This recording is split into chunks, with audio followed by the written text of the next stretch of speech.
Supreme court में जो याचिका दी गई थी उस पर सुनवाई से सुप्रीम कोर्ट ने इनकार कर दिया है। सुप्रीम कोर्ट ने जया सुकीन की याचिका पर सुनवाई करने से मना कर दिया है। जया सुकीन जिन्होंने ये याचिका दी थी कि नई संसद के उद्घाटन में राष्ट्रपति से ही ये उद्घाटन कराया जाए, प्रधानमंत्री से नहीं। संविधान की कई धाराओं का हवाला देते हुए उन्होंने ये याचिका दाखिल की थी, पीआईएल दाखिल की थी, लेकिन सुप्रीम कोर्ट ने इस पर सुनवाई से ही इनकार कर दिया है। इस मामले में हस्तक्षेप से इनकार कर दिया है। सुप्रीम कोर्ट ने सुनवाई से मना कर दिया है। सीआर जया सुकीन जो पहले भी इस तरह की कई याचिकाएं दाखिल करते रहे हैं और सुप्रीम कोर्ट ने इस याचिका को सुनने से मना कर दिया है। नई संसद के उद्घाटन को लेकर जो याचिका सुप्रीम कोर्ट में दी गई थी उससे सुप्रीम कोर्ट ने उस पर सुनवाई करने से मना कर दिया है।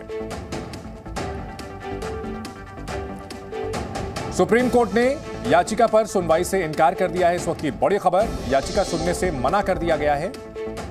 सुप्रीम कोर्ट से याचिका को खारिज कर दिया गया। सीआर जया सुकीन जो कि वकील हैं और ऐसी याचिकाएं दाखिल करते रहते हैं जिसमें उन्होंने पीआईएल में यह कहा था कि नई संसद का उद्घाटन राष्ट्रपति से कराया जाए, प्रधानमंत्री का उद्घाटन करना असंवैधानिक होगा। सुप्रीम कोर्ट ने इस याचिका को खारिज कर दिया है। पीआईएल दाखिल की थी एक वकील ने, जिसे सुप्रीम कोर्ट ने खारिज कर दिया है। यानी सुप्रीम कोर्ट ने साफ कर दिया है कि प्रधानमंत्री की ओर से जो उद्घाटन किया जा रहा है नई संसद का, इसमें वो कोई दखलंदाजी नहीं करेगी। सुप्रीम कोर्ट की ओर से इस मामले में दखल देने से साफ साफ इनकार किया गया है। एक ओर जहां राजनीतिक घमासान चल रहा है, वहीं इस मामले में उच्चतम न्यायालय के सामने एक वकील ने पीआईएल दाखिल की थी जिसमें राष्ट्रपति से उद्घाटन कराने की मांग की गई थी, लेकिन सुप्रीम कोर्ट ने इस याचिका को खारिज कर दिया है। इस वक्त की बड़ी खबर, और याचिकाकर्ता को फटकार भी लगाई है। सुप्रीम कोर्ट ने याचिकाकर्ता को फटकार लगाते हुए कहा कि गनीमत है, हमने आप पर जुर्माना नहीं लगाया। सीआर जया सुकीन जो पहले भी इस तरह की कई जनहित याचिकाएं ध्यान खींचने के लिए, मीडिया का अटेंशन पाने के लिए करते रहे हैं। अरविंद सिंह हमारे सहयोगी इस वक्त जुड़ चुके हैं हमारे साथ सुप्रीम कोर्ट से। अरविंद, सुप्रीम कोर्ट की ओर से क्या कहा गया इस याचिका को खारिज करते हुए? देखिए, सुप्रीम कोर्ट ने इस पर सवाल उठाया है कि ये याचिका कोर्ट की सुनवाई के लायक नहीं है।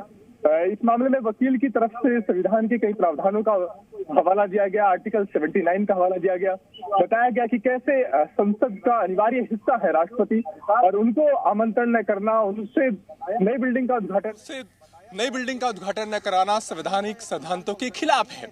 लेकिन सुप्रीम कोर्ट ने कहा कि राष्ट्रपति के अधिकारों से हम वाकिफ हैं, लेकिन इसका बिल्डिंग के उद्घाटन से आखिर क्या संबंध है। और कोर्ट ने कहा कि हमें नहीं लगता कि ये याचिका आर्टिकल 32 के तहत सुनवाई के लायक है, और ये कहते हुए कोर्ट ने याचिका को खारिज कर दिया। हालांकि उससे पहले याचिकाकर्ता ने इस बात की भी इजाजत मांगी कि इस याचिका को वापस ले लिया जाए, लेकिन एसजी तुषार मेहता जो कोर्ट पे पेश थे, तो उनका यह कहना था कि अगर कोर्ट इजाजत देता है तो इस बात की संभावना से इनकार नहीं किया जा सकता कि वकील दोबारा से कहीं हाईकोर्ट का रुख न कर ले।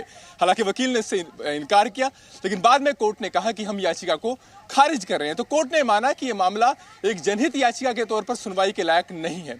और चंदन, इस बात का हम लोग पहले चर्चा भी कर रहे थे कि ये मामला एक नैतिकता से जुड़ा मसला हो सकता है, लेकिन ऐसी कोई संवैधानिक बाध्यता नहीं है, ऐसी कोई तयशुदा नियम नहीं है जिसके आधार पर यह कहा जाए कि राष्ट्रपति ही नए संसद भवन का उद्घाटन करेंगे और कोई दूसरे उसका उद्घाटन नहीं कर सकते। अरविंद, जब सुप्रीम कोर्ट की ओर से इसमें अब साफ कर दिया गया है, तो भले ही ये याचिका वकील ने डाली थी, लेकिन एक और जो ये राजनीतिक बयानबाजी चल रही है, विपक्ष और सत्ता पक्ष के बीच घमासान चल रहा है, कहीं ना कहीं सुप्रीम कोर्ट के इस फैसले का उस पर भी असर पड़ेगा याचिका खारिज करने का, क्योंकि एक चीज तो साफ हो गई है, सुप्रीम कोर्ट ने इसमें बिल्कुल लाइन क्लियर कर दी है। देखिए, बिल्कुल सुप्रीम कोर्ट ने साफ कर दिया कि वो याचिका सुनने नहीं जा रहा है। लेकिन चंदन, ये जो पूरा मसला है, ये अपने आप में एक नैतिकता से जुड़ा मसला, एक मोरालिटी से जुड़ा मसला है, जिसको लेकर के सियासत हो सकती है, सियासी दल इसको इशू बना सकते हैं। लेकिन सुप्रीम कोर्ट के सामने बाध्यता ये थी कि क्या कोई ऐसा संवैधानिक प्रावधान है, क्या कोई ऐसा तयशुदा नियम है जिसके द्वारा ये साबित किया जा सके कि राष्ट्रपति ही नई संसद भवन का उद्घाटन करेंगे। सवाल ये भी था कि क्या सरकार अगर ऐसा नहीं कर रही है तो क्या किसी नियम का उल्लंघन कर रही है? ऐसा बिल्कुल भी नहीं था। तो ऐसे में अपने आप में एक नैतिकता से जुड़ा मसला हो सकता था। और ये याचिका कोर्ट के द्वारा सुनी जाएगी, कोर्ट इसको एंटरटेन करेगा, इस बात की संभावना बहुत कम ही थी। और जैसा कि हम लोगों ने पहले चर्चा से पहले भी किया था इस मामले की सुनवाई से कि कोर्ट के दखल की गुंजाइश बहुत कम बचती है ऐसे मामलों में, और कोर्ट ने भी माना कि आखिर आपको कोर्ट आने की जरूरत क्यों है। आर्टिकल 32 के तहत जब आप सुप्रीम कोर्ट का रुख करते हैं तो आपको कन्विंस करना होता है कि किसी के मूल अधिकारों का हनन हुआ है। आखिर आर्टिकल 32 के तहत याचिका सुनवाई लायक कैसे है? कोर्ट ने इस पर सवाल उठाया और कोर्ट ने कहा कि हम याचिका को सुनने नहीं जा रहे हैं। आप गनीमत मानिए, कोर्ट ने याचिकाकर्ता से कहा कि हम आप पर जुर्माना नहीं लगा रहे हैं। अब अरविंद, बात करें इस याचिका की, क्या कुछ अहम बातें कही गई थी हमारे दर्शकों के लिए, एक बार फिर से आप अगर बता सकें। देखिए, याचिका में आर्टिकल 79 का उल्लेख हवाला दिया गया था, आर्टिकल 85, आर्टिकल 86 और आर्टिकल 87 का हवाला दिया गया था। आर्टिकल 79 ये कहता है कि संसद, राष्ट्रपति और सदन के जो दोनों हाउस हैं यानी लोकसभा राज्यसभा को मिलकर बनेगी, तो उनका यह कहना था कि संसद का एक अनिवार्य हिस्सा है, बल्कि संसद नाम की संस्था के हेड है राष्ट्रपति। इसके अलावा 85 और 86 और 87 में जो अधिकार मिले हैं राष्ट्रपति को कि वो सदन के दोनों हाउस को बुला सकते हैं, सदन को स्पेशल एड्रेस कर सकते हैं, उसका हवाला दिया गया था। कहा गया था कि राष्ट्रपति देश के पहले नागरिक हैं, उनके पास एग्जीक्यूटिव, लेजिस्लेटिव और इसके अलावा इमरजेंसी और मिलिट्री पावर है। प्रधानमंत्री की नियुक्ति वो करते हैं, सुप्रीम कोर्ट, हाईकोर्ट के जजों की नियुक्ति वो करते हैं, गवर्नर की वो करते हैं। तो राष्ट्रपति को इस तरह के प्रोग्राम में साइडलाइन करना संवैधानिक सिद्धांतों के खिलाफ है। आज भी उन आर्टिकल का उन्होंने हवाला दिया, लेकिन कोर्ट ने फिर ये सवाल उठाया कि आखिर ये मामला कोर्ट के दखल का बनता कैसे है, आखिर इस मामले को लेकर के जनहित याचिका दाखिल कैसे की जा सकती है, आपका इस मामले से क्या संबंध है, आप क्यों उसको लेकर के कोर्ट आए हैं। और कोर्ट ने यह भी कहा कि गनीमत मानिए कि हम आप पर जुर्माना नहीं लगा रहे हैं। तो कोर्ट का रुख पहले से ही साफ था कि ये याचिका अदालत में सुनवाई के लायक नहीं है। इस मसले को लेकर के एक बहस हो सकती है सियासी गलियारों में, इस मसले को लेकर के नैतिकता का सवाल उठाया जा सकता है, लेकिन ये कम से कम ये मामला ऐसा नहीं है जिस पर कोर्ट फैसला दे, कोर्ट ये तय करे कि कौन नए संसद भवन का उद्घाटन करेगा, क्योंकि ऐसी कोई संवैधानिक बाध्यता है नहीं। जी बिल्कुल अरविंद, बहुत अहम बातें आपने बताई हैं। आप हमारे दर्शकों के लिए बताएं कि इसमें जो सीक्वेंस था इस पूरे विवाद को लेकर के, और जिस तरह से याचिका दायर की गई थी जया सुकीन की ओर से, अदालत ने जो अहम बातें कही हैं, जो फटकार लगाते हुए कही हैं, हमारे दर्शकों के लिए आप एक बार दोहरा दें। देखिए, बहुत विस्तार से सुनवाई नहीं हुई। जैसे ही ये मामला सुनवाई पर आया, कोर्ट ने ये कहा कि गनीमत मानिए कि हम आप पर जुर्माना नहीं लगा रहे हैं और ये मामला आर्टिकल 32 के तहत यानी जनहित याचिका के तौर पर सुनवाई के लायक नहीं है। आपका इस मामले का लोकस क्या है, यानी आखिर आपके द्वारा याचिका दाखिल करने का औचित्य क्या है, और हम इसको सुनने नहीं जा रहे हैं। उसके बाद याचिकाकर्ता जो वकील है उन्होंने संविधान के आर्टिकल 79 का हवाला दिया। कहा कि आर्टिकल 79 ये कहता है कि संसद जो बनेगी वो राष्ट्रपति और संसद के दोनों हाउस को मिलकर के बनेगी। राष्ट्रपति संसद का अनिवार्य हिस्सा है, बल्कि संसद नाम की संस्था के हेड है। उसके बाद उन्होंने दूसरे आर्टिकल 85, 86 और 87 का हवाला देकर ये साबित करने की कोशिश की कि कैसे संसद के दोनों सत्रों को वो बुला सकते हैं, स्पेशल एड्रेस कर सकते हैं और किस तरह की लेजिस्लेटिव एग्जीक्यूटिव पावर उनके पास है। लेकिन कोर्ट का बार बार सवाल यही था कि आखिर अगर ऐसा है भी तो उसका नई बिल्डिंग के उद्घाटन से क्या संबंध है, आखिर इसमें कोर्ट के दखल की औचित्य क्या है, इसको लेकर के याचिका दाखिल करने का मकसद क्या है। तो कोर्ट ने बार बार ये सवाल उठाया और उसके बाद याचिकाकर्ता ने कोर्ट के रुख को जानते हुए ये मांग की कि हम याचिका वापस ले रहे हैं।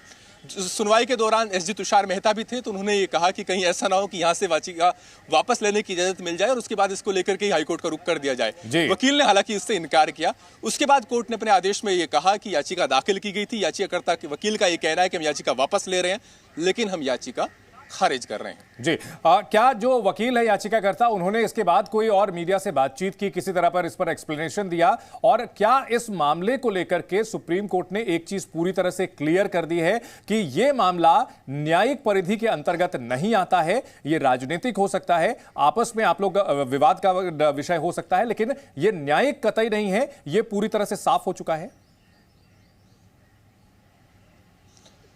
हाँ बिल्कुल, कोर्ट के दखल का इस मामले में औचित्य बनता नहीं है। इसकी दो तीन वजह हैं। एक तो कोई ऐसा संवैधानिक प्रावधान नहीं है, कोई तयशुदा नियम नहीं है जिसके जरिए कहा जा सके कि अगर राष्ट्रपति नहीं कर रहे हैं संसद भवन का उद्घाटन तो किसी नियम का उल्लंघन हो रहा है। दूसरा ये कि ऐसा कोई दृष्टांत भी नहीं है, कोई ऐसी परंपरा भी नहीं है। पहली बार आजाद होने के बाद नई बिल्डिंग बनी है, उसका उद्घाटन हो रहा है, तो ऐसा कोई दृष्टांत भी नहीं है। तो ऐसे सूरत में कोर्ट के दखल की गुंजाइश ऐसे मामलों में बनती नहीं है। जैसा मैंने कहा कि एक नैतिकता का सवाल उठाया जा सकता है। ये कहा जा सकता है कि राष्ट्रपति को खुद प्रधानमंत्री खुद राष्ट्रपति नियुक्त करते हैं, राष्ट्रपति को बुलाया जाना चाहिए था, उनको साइड लाइन नहीं किया जाना चाहिए था। ये एक राजनीतिक दलों का सियासी मसला भी हो सकता है। लेकिन तमाम जो संवैधानिक जानकार थे उनका भी ये कहना था कि ऐसे मामलों को लेकर के कोर्ट में याचिका दाखिल करने का कोई औचित्य बनता नहीं है। ऐसे मामलों में कोर्ट के दखल की गुंजाइश रहती नहीं है।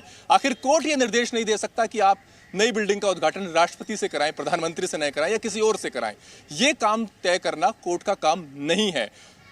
बिल्कुल अरविंद, तो इस वक्त की बड़ी खबर अपने दर्शकों को बता दें कि सुप्रीम कोर्ट में नई संसद के उद्घाटन को लेकर जो याचिका दाखिल की गई थी उसे खारिज कर दिया गया है और इसी के साथ साथ याचिकाकर्ता को कड़ी फटकार भी लगाई गई है। इस वक्त की बड़ी खबर अपने दर्शकों को बता दें कि इस याचिका को सुनवाई के लायक भी सुप्रीम कोर्ट ने नहीं माना और याचिकाकर्ता को कड़ी फटकार लगाते हुए कहा कि गनीमत है कि हमने आपके ऊपर जुर्माना नहीं लगाया। साथ ही साथ कई सवाल पूछे, याचिका का मकसद क्या था, ये कोर्ट का विषय नहीं है, ये बात भी कही है और अदालत ने सख्त फटकार लगाते हुए इस याचिका को खारिज कर दिया है।